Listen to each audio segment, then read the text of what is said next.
45 మంది. వాళ్లలో 3,02,172 మంది పరీక్షలకు ఇస్తే దానిలో 90% మంది మొదటి స్టేజ్లోనే ఎలిమినేట్ అయిపోయి కేవలం 31,383 మంది అంటే కేవలం 10% మంది మాత్రమే మెయిన్స్కు ఎంపిక కాబడ్డారు. అంటే మొట్టమొదటి మెట్టు దానిలోనే 90% మందిని వారికంటే మీరు మెరుగని చెప్పి నిరూపించుకుని ముందుకొచ్చారు. దాని తర్వాత మెయిన్స్ పరీక్ష రాశారు. మెయిన్స్ పరీక్ష రాస్తే వారిలో కేవలం 2% కంటే తక్కువ మంది మాత్రమే అంటే 98% మంది కంటే మేము మెరుగైన వాళ్ళమని చెప్పి మీరు ముందుకు వచ్చి ఈరోజు తెలంగాణ సమాజం సేవ చేయడానికి ముందుకొచ్చారు.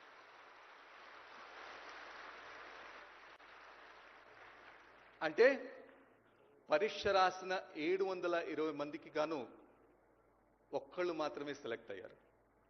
720 మంది మొత్తం అప్లై చేసుకుంటే ఒక్కళ్ళు మాత్రం సెలెక్ట్ అయ్యారు. ప్రపంచంలోనే అత్యంత కఠినమైనటువంటి సెలక్షన్ ప్రొసీజర్గా మనం చెప్పుకోవచ్చు. ఎందుకోసం చెప్పంటే అదృష్టవశాత్తు నాకు ఆనాడు పివి నరసింహారావు గారు వారు పెట్టినటువంటి గురుకుల పాఠశాలలో చదువుకునేటువంటి అవకాశం లభించింది. దాని తర్వాత ఐఐటిలో చదువుకున్నాను. ప్రపంచంలోనే అత్యంత ప్రతిష్టాత్మకమైనటువంటి అమెరికన్ యూనివర్సిటీలో చదువుకున్నాను. కానీ అక్కడ కూడా అమెరికాలో కూడా ప్రతి 10 మందికి ఒక్కళ్ళకైనా సెలక్షన్ దొరుకుతుంది. కానీ ఈరోజు ఈ వేదిక మీద కూర్చున్నటువంటి ఈ 562 మంది ఎవరైతే ఉన్నారో 720 మంది పరీక్షకు అప్లై చేస్తే ఒక్కళ్ళు మాత్రం చివరికి మిగిలారు.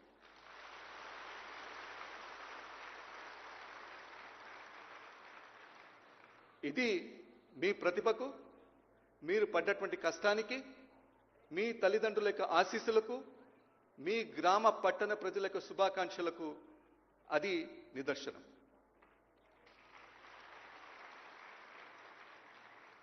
మీ అందరినీ కూడా తెలంగాణ రాష్ట్రంలో ఉన్నటువంటి 3.5 లక్షల మంది మీ కుటుంబ సభ్యులు ఎవరైతే ఉన్నారో రాష్ట్ర ప్రభుత్వంలో పనిచేస్తున్నటువంటి 3.5 లక్షల మంది కుటుంబ సభ్యుల తరపున నేను ఈరోజు మీకు ఆహ్వానాన్ని పలుకుతున్నాను.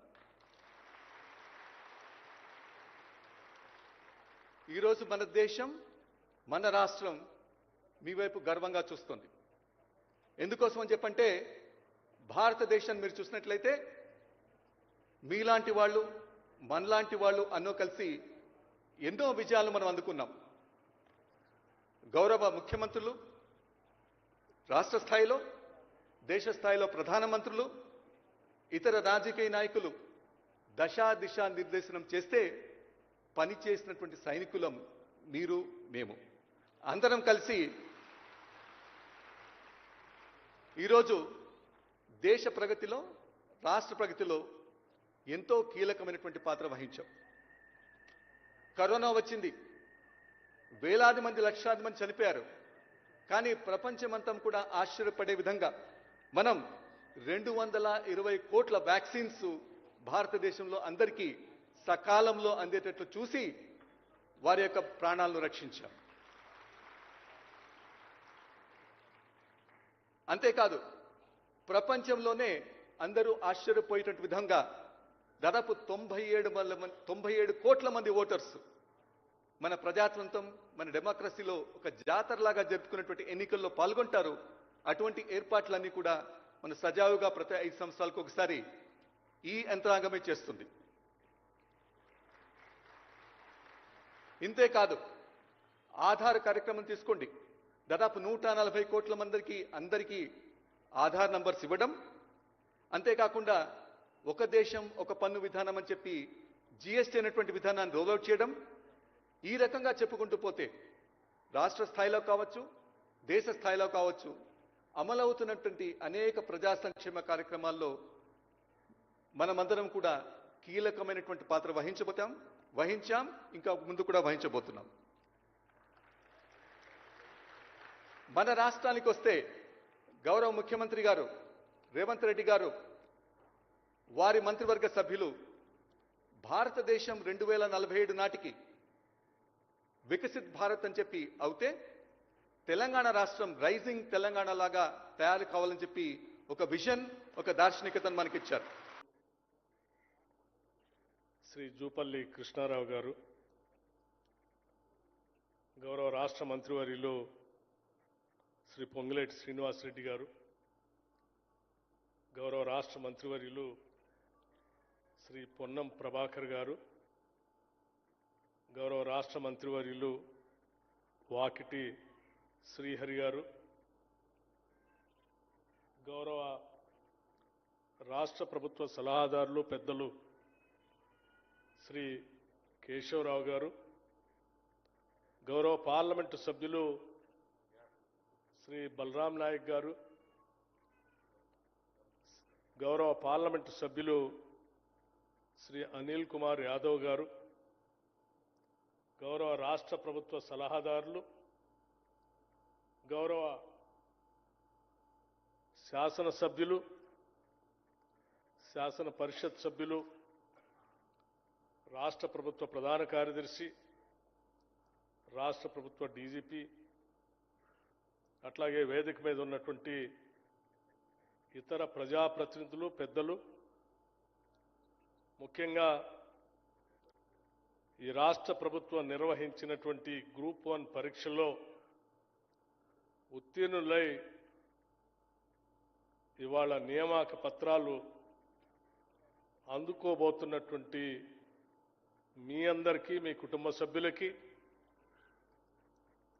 రాష్ట్ర ప్రజలందరికీ కూడా ముందుగా నా హృదయపూర్వకమైనటువంటి నమస్కారాలు.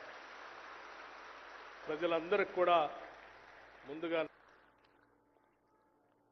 ఈరోజు తెలంగాణ రాష్ట్ర చరిత్రలో సువర్ణ అక్షరాలతో లిఖించదగినటువంటి రోజు ఇది. బహుశా ఉమ్మడి రాష్ట్రంలో కూడా గత 40 సంవత్సరాల్లో కూడా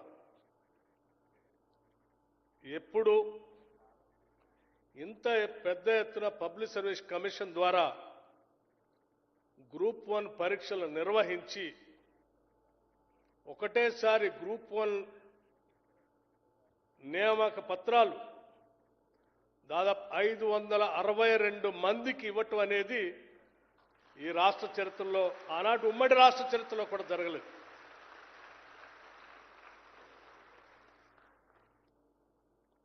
ఇది చాలా గొప్ప కార్యక్రమం. ఈ ప్రత్యేక రాష్ట్రం ఏర్పడటానికి ప్రధానమైనటువంటి కారణాల్లో ఒకటి నిరుద్యోగ యువతీ యువకుల యొక్క పోరాటం, రాష్ట్ర వనరులు, రాష్ట్ర ప్రజల సంపద, ఆత్మగౌరవం, వీటితో పాటు ప్రత్యేక రాష్ట్రం ఏర్పడితే మా ఉద్యోగాలు మాకే వస్తాయని ఆనాటి యువత పెద్ద ఎత్తున చేసినటువంటి పోరాటాల ఫలితాన్ని దృష్టిలో పెట్టుకొని శ్రీమతి సోనియా గాంధీ గారు ప్రత్యేక తెలంగాణ రాష్ట్ర ఆవిర్భావాన్ని పార్లమెంటులో బలం లేకపోయినప్పటికి కూడా అన్ని రాజకీయ పార్టీలను ఒప్పించి ఈ రాష్ట్ర నిరుద్యోగ యువతీ యువకుల కలల్ని నెరవేర్చడం కోసం ఈ రాష్ట్రాన్ని ఏర్పాటు చేశారు. కానీ ఒక దశాబ్ద కాలం ఏ ఉద్యోగాల కోసం అయితే పోరాటం చేసి రాష్ట్రాన్ని తెచ్చుకున్నాము, ఆ ఉద్యోగాల ప్రస్తావన లేకుండా దానికి సంబంధించిన పబ్లిక్ సర్వీస్ కమిషన్ గ్రూప్ 1 పరీక్షలు నిర్వహించకుండానే ఒక దశాబ్ద కాలం ఈ రాష్ట్రంలో ఉన్నటువంటి యువతీ యువకుల వయసు కూడా అయిపోయేటట్టుగా ఆనాటి ప్రభుత్వం గాలికి వదిలేస్తే, ఆనాడు ప్రతిపక్షంలో ఉన్నటువంటి శాసనసభ్యులుగా నేను కానీ, ఈనాటి ముఖ్యమంత్రి రేవంత్ రెడ్డి గారు కానీ, ఈతా మంత్రిమండలి సభ్యులు కానీ 10 ఏళ్లు నిరుద్యోగ యువతీ యువకుల పక్షాన పోరాటం చేశాం, చెప్పాం. ఉస్మానియా యూనివర్సిటీ సాక్షిగా మాట్లాడాం, చట్టసభల్లో మాట్లాడాం. దశాబ్ద కాలం అయిపోతా ఉంది, పాపం వాళ్ళ వయసు అయిపోతా ఉంది. భవిష్యత్తులో పబ్లిక్ సర్వీస్ కమిషన్ పరీక్షలు నిర్వహిస్తే కూడా ఆ పోటీలో పాల్గొనటానికి పనికొచ్చే వయసు కూడా దాటిపోతా ఉన్నారు. కనీసం కనికరం ఉండాలా. ఎవరైతే ఈ రాష్ట్రం కోసం పోరాటం చేశారో వాళ్ళ గురించి ఆలోచన చేయకుండా కేవలం మీరు మీ కుటుంబ సభ్యుల అవసరాల కోసం ఈ రాష్ట్రాన్ని తాకట్టు పెడుతున్నారు. ఇది కరెక్ట్ కాదు అని చెప్పి పదే పదే పోరాటం చేశాం. ఈరోజు ఈ ప్రభుత్వం ఏర్పడిన తర్వాత పబ్లిక్ సర్వీస్ కమిషన్ని ప్రక్షాళన చేసి చాలా సందర్భాల్లో గౌరవ ముఖ్యమంత్రి గారు ఆర్థిక శాఖను చూస్తున్న నాతో అనేక సందర్భాలు ప్రత్యేకంగా కలిసినప్పుడు కానీ లేకపోతే ఫోన్లో మాట్లాడినప్పుడు కానీ ఈ రాష్ట్ర నిరుద్యోగ యువతీ యువకుల అవసరాలు ఉత్పన్నమైన ప్రతి సందర్భంలో కూడా అన్న ఎంత ఖర్చైనా పర్వాలేదు, పబ్లిక్ సర్వీస్ కమిషన్ని మనం ప్రక్షాళన చేస్తున్నాం, క్యాలెండర్ని ప్రకటిస్తున్నాం. వాళ్ళు ట్రాన్స్పరెంట్గా రిక్రూట్మెంట్ చేసుకోవటానికి కావలసిన నిధుల్ని ఏమాత్రం ఇబ్బంది లేకుండా రిలీజ్ చేస్తూనే పోవాల్సిందే. వాళ్ళ కోసమే అసలు ఈ రాష్ట్రం ఏర్పడింది. అశ్రద్ధ చేయొద్దని చెప్పి ఏమాత్రం రాజకీయ సంబంధమైనటువంటి దాంట్లో చొప్పించకుండా బహుశా నాకు తెలిసి పబ్లిక్ సర్వీస్ కమిషన్ని ఒక డీజీపీ స్థాయి అధికారిని నియమించి పూర్తిగా సభ్యుల్ని కూడా ట్రాన్స్పరెంట్గా నియమించి ఈ పబ్లిక్ సర్వీస్ కమిషన్ ద్వారా క్యాలెండర్ని ప్రకటించడమే కాదు, ఆ ఉద్యోగాలు కూడా ప్రిలిమినరీ ఎగ్జామ్ నుంచి మొదలు పెడితే చివరికి మీ రిజల్ట్ డిక్లేర్ అయ్యి ఈరోజు నియామక పత్రాలు ఇచ్చే ఈ రోజు వరకు కూడా నిరంతరం పర్యవేక్షణ చేస్తూ మీకోసం ఈ రాష్ట్ర ప్రభుత్వం పనిచేసిందని చెప్పడానికి సంతోషిస్తా ఉన్నాం. ఒక వ్యవసాయ కూలికి సంబంధించిన బిడ్డడు, ఒక పారిశుద్ధ కార్మికుల కుటుంబానికి సంబంధించిన పిల్లవాడు, ఒక పంచర్లు వేసుకునే కుటుంబానికి సంబంధించిన నిరుద్యోగ యువకుడు, ఇలా చెప్పుకుంటూ పోతూ ఉంటే ఈ సమాజంలో ఉన్నటువంటి అనేక మంది వాళ్ళ శ్రమ ఓర్చి రూపాయి పోగేసి బిడ్డలను చదివిస్తే అందులోంచి వచ్చినట్టు అనేక మంది ఈరోజు పబ్లిక్ సర్వీస్ కమిషన్లో గ్రూప్ 1 పరీక్షల్లో మీరు పాస్ అయ్యి రాష్ట్ర ఏలటానికి పనికొచ్చేటువంటి రాష్ట్ర ప్రభుత్వ సర్వీసులు ఇవాళ నియామక పత్రాలు పొందుతూ ఉన్నారు. అటువంటి తల్లిదండ్రులు గుండె లోతుల్లో ఉంచే ఆనందం, అటువంటి సామాజిక పరిస్థితుల్లోంచి ఇచ్చి ఈరోజు పబ్లిక్ సర్వీస్ కమిషన్ ద్వారా గ్రూప్ 1 పరీక్షలో అత్యున్నతమైనటువంటి రాష్ట్ర సర్వీస్ ఎన్నికై ఈరోజు నియామక పత్రాలు పొందుతున్నటువంటి మీ కళ్ళల్లో కనపడేటువంటి ఆనందం, మీ ఆనందాన్ని చూస్తూ సంతోషపడే మీ తల్లిదండ్రుల గుండె చప్పుళ్ళన్నింటినీ విని ఈరోజు రాష్ట్ర ప్రభుత్వం అంతా కూడా ఈ రాష్ట్ర ముఖ్యమంత్రి రేవంత్ రెడ్డి గారితో సహా ఈ క్యాబినెట్లో ఉన్నటువంటి ప్రతి మంత్రి ఈరోజు అద్భుతమైనటువంటి అనుభూతికి లోనవుతున్నామని చెప్పడానికి మాకు ఎటువంటి సందేహం లేదు. ఇదే కదా ఆనాటి యువతీ యువకులు ఈ రాష్ట్ర ప్రత్యేక రాష్ట్ర ఏర్పాటు కోసం పోరాటం చేసింది. ఇటువంటి విధానం కోసమే కదా ఆనాటి యువతి యువకులు ఉరికంబాలెక్కింది, అగ్నికి ఆహుతైంది, అంతిమంగా ఈ రాష్ట్రాన్ని సాధించుకున్నది. వారి లక్ష్యాలు నెరవేరుస్తున్నందుకు ఆ నెరవేర్చే క్రమంలో ఈరోజు ఈ రాష్ట్ర ప్రభుత్వం ఈ రాష్ట్రంలో ఉన్నటువంటి అత్యంత పేదవాడు దాదాపు 4,50,000 ఇందిరమ్మ ఇళ్లని ఒక్కొక్క ఇంటికి 5 లక్షల రూపాయల లెక్కన దాదాపు 22,500 కోట్ల రూపాయలతో శాంక్షన్ చేసి వారందరూ ఈరోజు భూమి పూజ చేసుకొని ఇల్లు కట్టుకుంటూ ఉంటే ఆ పేదవాళ్ళు పడుతున్నటువంటి అనుభూతి, ఆ పేదవాళ్ళ ఆనందాన్ని చూసి ఈ రాష్ట్ర ప్రభుత్వం ఎంత సంతోషించిందో అదేవిధంగా ఈరోజు ఈ 562 మంది గ్రూప్ 1 పాస్ అయ్యి ఈరోజు నియామక పత్రాలు మీరందరూ పొందుతూ ఉంటే అదే స్థాయిలో ఈ రాష్ట్ర ప్రభుత్వం ఈరోజు ఆనందపడుతుందని కూడా ఈ సందర్భంగా నేను చెప్తా ఉన్నాను. ఈ రాష్ట్ర ప్రభుత్వం ముందున్నటువంటి ఏకైక లక్ష్యం ఒకటే, ఈ రాష్ట్రాన్ని నిటారుగా ఆత్మగౌరవంతో నిలబెట్టాలని, ఈ రాష్ట్రంలో ఉన్నటువంటి నిరుద్యోగ యువతి యువకుల మేధస్సుని ఈ రాష్ట్ర అభివృద్ధికి ఉపయోగించుకోవాలని, ఈ రాష్ట్రంలో ఉన్నటువంటి వనరులన్నింటినీ కూడా ఈ రాష్ట్రంలో ఉన్నటువంటి ప్రజానీకం మొత్తానికి సమానంగా పంచబడాలని, తద్వారా ఆనాడు కోరుకున్నటువంటి కాంగ్రెస్ పార్టీ మూల సిద్ధాంతాలైనటువంటి సామాజిక న్యాయం చేయాలని, తద్వారా మాత్రమే తెలంగాణ రాష్ట్రం ఈ దేశంతో కాదు ప్రపంచంతో కూడా పోటీపడే స్థాయిలో ఈ రాష్ట్రాన్ని ముందుకు తీసుకొని పోవాలనేటువంటి సంకల్పమే ఈ రాష్ట్ర ప్రభుత్వం యొక్క సంకల్పం. అందుకే ఎన్ని సవాళ్లు ఎదురైనా, ఎన్ని ఆర్థికపరమైన ఇబ్బందులు ఉన్నా ముఖ్యమంత్రి గారు రేవంత్ రెడ్డి గారు, మా మంత్రివర్గ సహచర మిత్రులు అందరూ చెప్పేది ఒకటే, ఈ రాష్ట్రాన్ని అజేయంగా నిలబెట్టే మన ముందున్నటువంటి ఏకైక లక్ష్యం.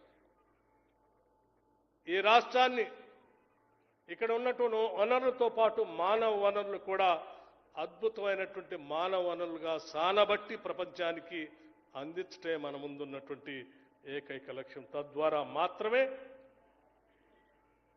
ఈ రాష్ట్ర అభివృద్ధి సాధ్యమవుతుందని, విద్య ద్వారా మాత్రమే ఈ రాష్ట్రం అభివృద్ధి చెందిద్దని, విద్య ద్వారా మాత్రమే రాష్ట్రంలో ఉన్నటువంటి ప్రతి కుటుంబ సభ్యుడు గారు వివిధ శాఖలకు సంబంధించిన అధికారులు, పోలీస్ శాఖకు సంబంధించిన ఉన్నతాధికారులు రేపటి తెలంగాణ భవిష్యత్తుకు పునాదులు వేయబోతున్న 562 మంది యువ మిత్రులందరికీ మనస్ఫూర్తిగా అభినందనలు తెలియజేస్తున్నా. అప్పుడప్పుడు కొంతమంది మిత్రులు అడుగుతుంటారు, తెలంగాణ ఎక్కడున్నది, తెలంగాణ ఎట్లా ఉంటుంది అని. ఆ మిత్రులందరికీ నేను ఒక్క మాట చెప్పదలుచుకున్నా, తెలంగాణ ఇక్కడనే ఉంది, తెలంగాణ ఇట్లనే ఉంటుంది.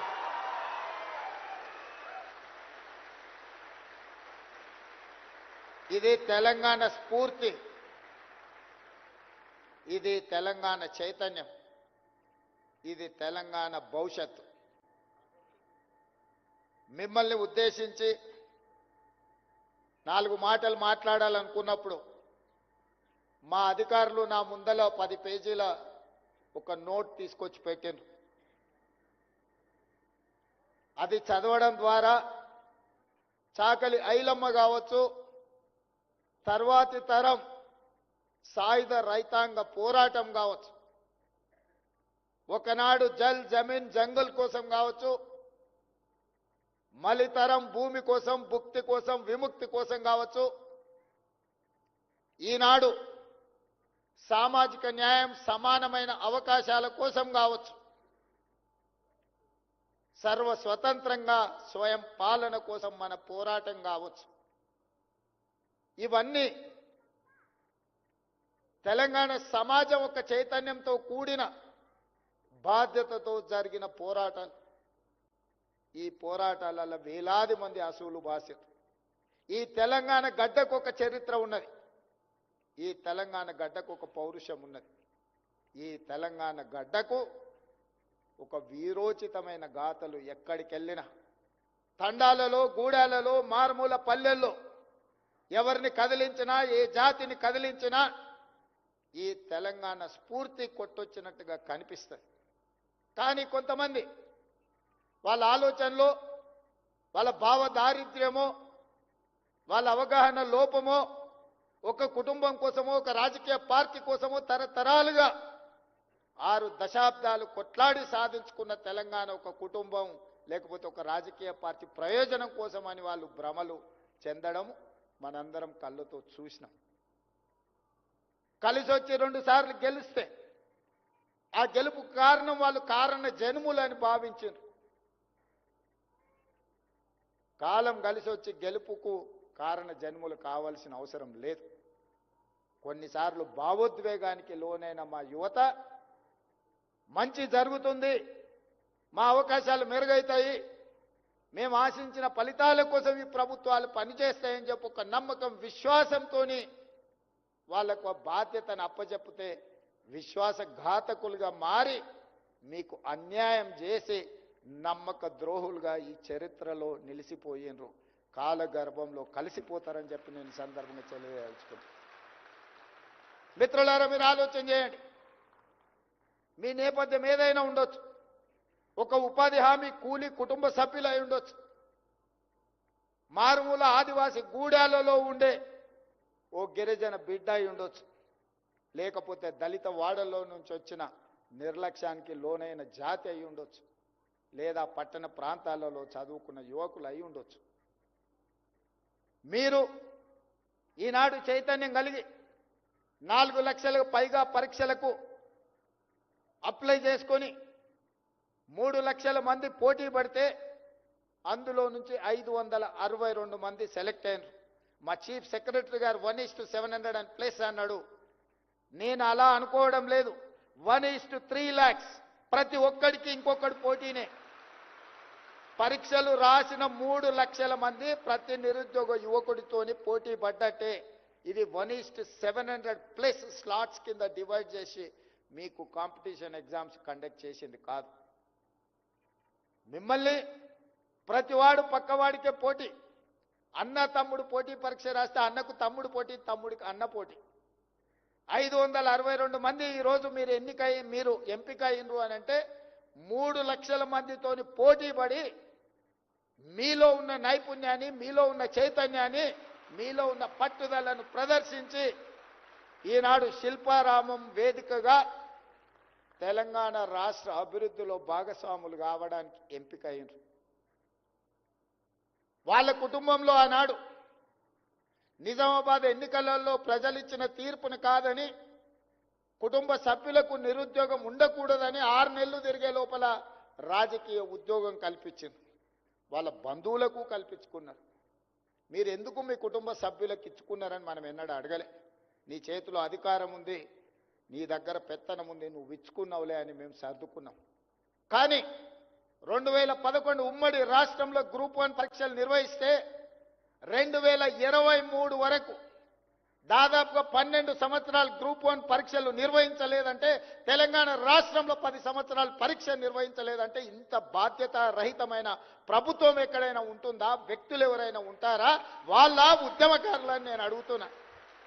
ఏ ఉద్యమం, ఏ శ్రీకాంతాచారి, ఏ ఈశాన్ రెడ్డి, ఏ కానిస్టేబుల్ కిష్టయ్య, ఏ యాదయ్య, ఏ యాదిరెడ్డి ఎర్రకోట ముందల ఉరికొయ్యలకు వేలాడి సాధించిన తెలంగాణ స్ఫూర్తి ఎక్కడున్నది మీలో?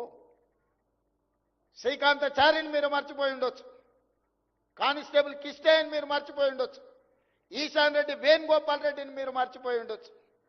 యాదయ్యను ఉస్మానియా యూనివర్సిటీ గేట్ల దగ్గర ఆనాడు పాలకులు నియంత్రిస్తే పెట్రోల్ పోసుకొని తగలబెట్టుకొని జై తెలంగాణ అని తెలంగాణ రాష్ట్రాన్ని సాధించింది వాళ్ళ కుటుంబ ప్రయోజనాల కోసం కాదు. లక్షలాది నిరుద్యోగ యువకులు తెలంగాణలో తెలంగాణ రాష్ట్ర సాధనలో వాళ్ళు బాగుపడతారని వాళ్ళు త్యాగాలు చేసింది. ఏ ఒక్క రోజైనా ఈ పోటీ పరీక్షలు నిర్వహించాలన్న ఆలోచన మీకు వచ్చిందా? నిర్వహించకపోను తెలంగాణ పబ్లిక్ సర్వీస్ కమిషన్ని అంగడి సరుకుగా మార్చి గ్రూప్ 1 ఉద్యోగ నియామకాలు ఈరోజు మీరు గ్రూప్ 1 ఆఫీసర్లుగా మిమ్మల్ని నియమించే బాధ్యత పబ్లిక్ సర్వీస్ కమిషన్లో ఎవరు నేసిందా అంటే మెంబర్స్గా ఆర్ఎంపీ డాక్టర్ని. నేను వాళ్ళని తక్కువ చేయడం లేదు. వాళ్ళకున్న విజ్డమ్ ఎంత, వాళ్ళకున్న నాలెడ్జ్ ఎంత. ఒక టీచర్ని లేకపోతే ఒక ఆర్ఎంపీ డాక్టర్ని చిన్న చిన్న హోదాలలో ఉన్న వాళ్ళని పబ్లిక్ సర్వీస్ కమిషన్లో మెంబర్స్గా నియమిస్తే రేపు ఐఏఎస్లు కాబోయే మిమ్మల్ని నియమించే ఆలోచన వాళ్ళకి ఏ విధంగా ఉంటుందో ఒకసారి ఆలోచన చెయ్యండి. అందుకే ఆనాడు వాళ్ళు నిర్వహించిన పరీక్షలు ప్రశ్న పత్రాలు మీకు తెలుసు, జిరాక్స్ సెంటర్లలో పల్లి బఠానీలాకి ఎట్లా మినరు. దానికి కారణం ఎవరో మీకు తెలుసు. నేను లోతుగా వెళ్లాల్సిన అవసరం లేదు. చైతన్యం కలిగిన యువకులు మీకు అందరికీ తెలుసు. నేను బాధ్యత తీసుకుని ఎంబడే బాధ్యత కోసం కొట్లాడినప్పుడు బాధ్యత తీసుకున్న తర్వాత ఒక మాట చెప్పిన, పబ్లిక్ సర్వీస్ కమిషన్ని యూపీఎస్సీ కంటే ఉన్నతంగా నాణ్యత ప్రమాణాలతో కూడుకున్న విధానాన్ని అవలంబిస్తాము. పబ్లిక్ సర్వీస్ కమిషన్ చైర్పర్సన్ కావచ్చు, మెంబర్స్ కావచ్చు, మీకంటే ఉన్నత హోదాలో ఉన్నవాళ్ళు ఉంటే మీ నియామకాలలో మంచి జరుగుతుంది, మీ ఆలోచనను పసిగడతారు, మీ తెలివితేటలని అభినందిస్తారని చెప్పి రిటైర్డ్ డీజీపీ మహేందర్ రెడ్డి గారిని పబ్లిక్ సర్వీస్ కమిషన్ చైర్మన్ చేశారు. జేఎన్యూ రిజిస్ట్రార్ని, ఒక ఐఎఫ్ఎస్ ఆఫీసర్ని, ఒక గ్రేడ్ 1 మున్సిపల్ కమిషనర్ని, ఈనాడు ఐఏఎస్లను ఐపీఎస్లను ఒక యూనివర్సిటీ వైస్ ఛాన్సలర్ని ఈరోజు పబ్లిక్ సర్వీస్ కమిషన్లో సభ్యులుగా నియమించడం జరిగింది. ఇవన్నీ రాజకీయ పునరావాస కేంద్రాలు కాదు, ఇది తెలంగాణ పునర్నిర్మాణం. ఈ తెలంగాణ పునర్నిర్మాణంలో భాగస్వాములు కావాల్సిన మిమ్మల్ని ఎంపిక చేసేవాడు ఆర్ఎంపీ డాక్టర్ అయితే ఆలోచన ఎట్లుంటుంది, ఒక ఐఏఎస్ ఆఫీసర్ అయితే ఆలోచన ఎట్లుంటుందో మీరు ఒక్కసారి ఆలోచన చేయండి. అందుకే పబ్లిక్ సర్వీస్ కమిషన్ని ప్రక్షాళన చేసినాం, పరీక్షలు నిర్వహించినాం. కొంతమందికి నచ్చలేదు, వాళ్ళు వాళ్ళ కుటుంబ సభ్యుల అభ్యున్నతే తప్ప ఇతరుల బాగోగుల గురించి వాళ్ళకి ఆలోచన లేదు. అన్ని ప్రయత్నాలు చేసి కడుపు నిండా విషం పెట్టుకొని మిమ్మల్ని దెబ్బతీయాలని కుట్ర చేసింది. ఎన్ని ప్రయత్నాలు చేసినో అన్ని రకాలుగా ప్రయత్నం చేసింది. కానీ నిజాయితీతో ఒక మంచి సంకల్పంతో ఈ కార్యక్రమాన్ని నేను నా మంత్రివర్గ సహచరులు చేపట్టినాం.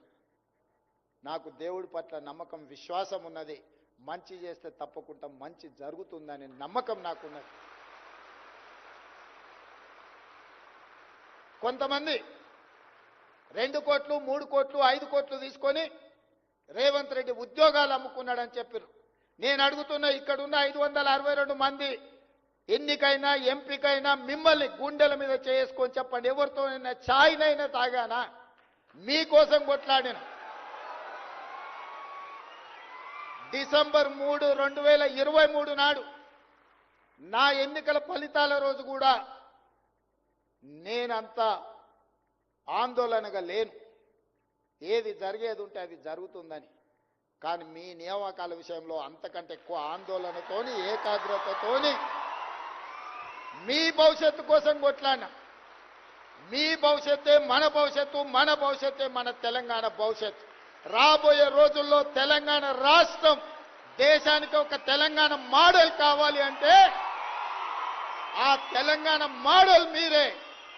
అందుకే ఎవరు ఎన్ని కుట్రలు చేసినా, ఎన్ని కేసులు వేసినా, ఎన్ని రకాలుగా తప్పుడు ప్రచారం చేసినా వాటన్నిటిని కూడా ఓపికగా దిగమింగుకున్నాం.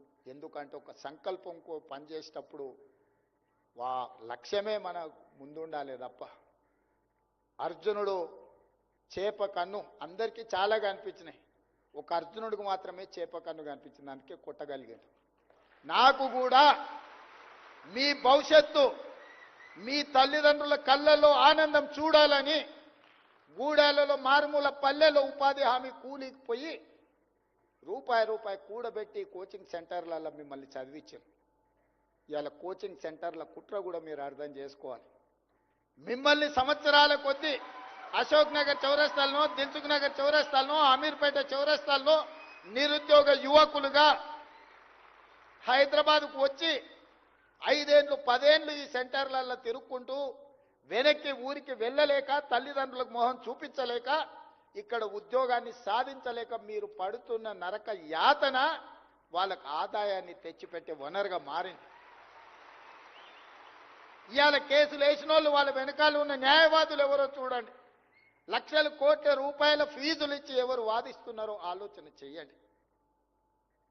ఇవాళ అందుకే ఏది ఏమైనా ఎవరు ఏమనుకున్నా తెలంగాణ భవిష్యత్తు నిర్మాణం చేసే అవకాశం మీ చేతిలో ఉంది. ఈరోజు నవ్విన వాడి ముందు జారిపడే పని చెయ్యకండి. ఇది ఒక గొప్ప అవకాశం. 40 సంవత్సరాలల్లా 562 ఉద్యోగ నియామకాలు జరగలేదు. 2011లో నోటిఫికేషన్ ఇస్తే నోటిఫికేషన్ నుంచి నియామకాల వరకు ఈరోజు ఈ ప్రభుత్వం ఒక బాధ్యతతో వ్యవహరించింది. ఈరోజు తెలంగాణ రాష్ట్రం ఒక గొప్ప లక్ష్యంతో ముందుకు వెళ్తుంది. 2034కి $1 ట్రిలియన్ ఎకానమీ, 2047 స్వతంత్రం వచ్చి 100 సంవత్సరాలు పూర్తి చేసుకోబోతున్న సందర్భంలో $3 ట్రిలియన్ ఎకానమీ. ఈరోజు దేశ జనాభాలో మనం 2.5%. మనం దేశానికి జీడిపిలో 5% ఇస్తున్నాం. కానీ భవిష్యత్తులో 10% మనం కంట్రిబ్యూట్ చేయాలనేదే మన లక్ష్యం. ఆ రాష్ట్ర మోడల్, ఈ రాష్ట్ర మోడల్, ఏదో మోడల్, గుజరాత్ మోడల్ అంటారు. నేను అడుగుతున్న మా నవయువకులను, తెలంగాణ మోడల్ క్రియేట్ చేయలేమా ఈ దేశాన్ని? మీ వల్ల కాదా? మనందరం కలిస్తే చేయలేమా? 2047 లోపల ఈ దేశంతోనే కాదు, ప్రపంచంలో ఉండే గొప్ప నగరాలతోని పోటీ పడే విధంగా తెలంగాణ రాష్ట్రాన్ని తీర్చిదిద్దాలి. ఆ లక్ష్యంగా మనం పని చెయ్యాలి. ఈ రోజు నుంచే మీరు మీ మనసులో ప్రతిజ్ఞ తీసుకోండి. తెలంగాణ రాష్ట్ర పునర్నిర్మాణంలో భాగస్వాములు కావాలి. చివరగా ఒక్క మాట, అప్పుడప్పుడు మా రామకృష్ణారావు గారు, మా బట్టి గారు నేను మాట్లాడుకుంటుంటాం. రాజకీయ నాయకులకు ప్రభుత్వ ఉద్యోగులకు ఒక సిమిలారిటీ ఉంది. ప్రభుత్వ ఉద్యోగంలో కానీ రాజకీయాలలో చేరినప్పుడు చాలా గరం ఉంటారంట. కొంతకాలం అయినాక కొంచెం నరం అవుతారంట. ఇంకొంత కాలానికి బేషరం అవుతారంట. అంటే గరం నుంచి నరం, నరం నుంచి బేషరం. ఇది పరిణామ క్రమం జరుగుతూ ఉంటుంది అని ఒక నానుడి ఉంది. ఈ నానుడికి ఇది తప్పు అని నిరూపించే బాధ్యత మీ దగ్గర ఉంది అని నేను భావిస్తున్నా. మీరందరూ కూడా ఖచ్చితంగా తెలంగాణ ఉడుకు రక్తాన్ని ప్రదర్శించి తెలంగాణ భవిష్యత్తు నిర్మాణానికి మీరు సహకరించాలి. పేదవాడు, నిస్సహాయుడు నీ దగ్గరకు వచ్చినప్పుడు సహాయం చేసేటప్పుడు మీ కళ్ళల్లో మీ తల్లిదండ్రులు గుర్తు రావాలి. మీ తల్లిదండ్రులు 90% ఇక్కడ ఉన్న వాళ్ళు పేదరికం నుంచే, మారుమూల ప్రాంతాల నుంచో, గ్రామీణ ప్రాంతాల నుంచి వచ్చారు. రేపటి నుంచి మీరు అధికారులు కాబోతున్నారు, ఆఫీసర్స్ కాబోతున్నారు.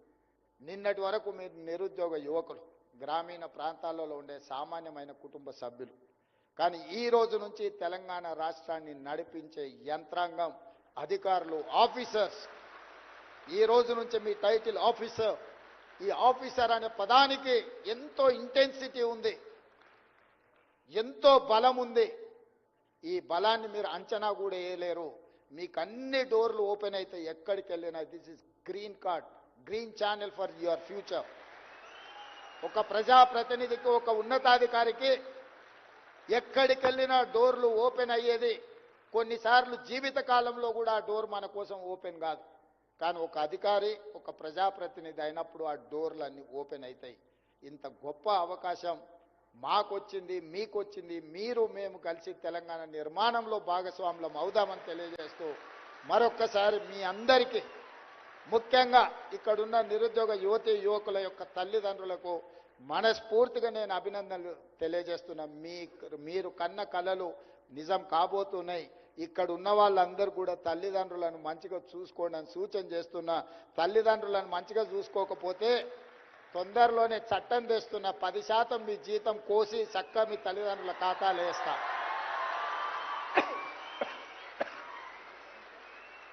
మీ భవిష్యత్తు కోసమే సర్వం ఒడ్డి మీకోసమే సర్వం త్యాగం చేసిన తల్లిదండ్రులను గుండెల్లో పెట్టి చూసుకొని భుజాల మీద పోయాల్సిన బాధ్యత మీదే. ఎవరైనా ఎక్కడైనా నా దృష్టికి తల్లిదండ్రులను నిర్లక్ష్యం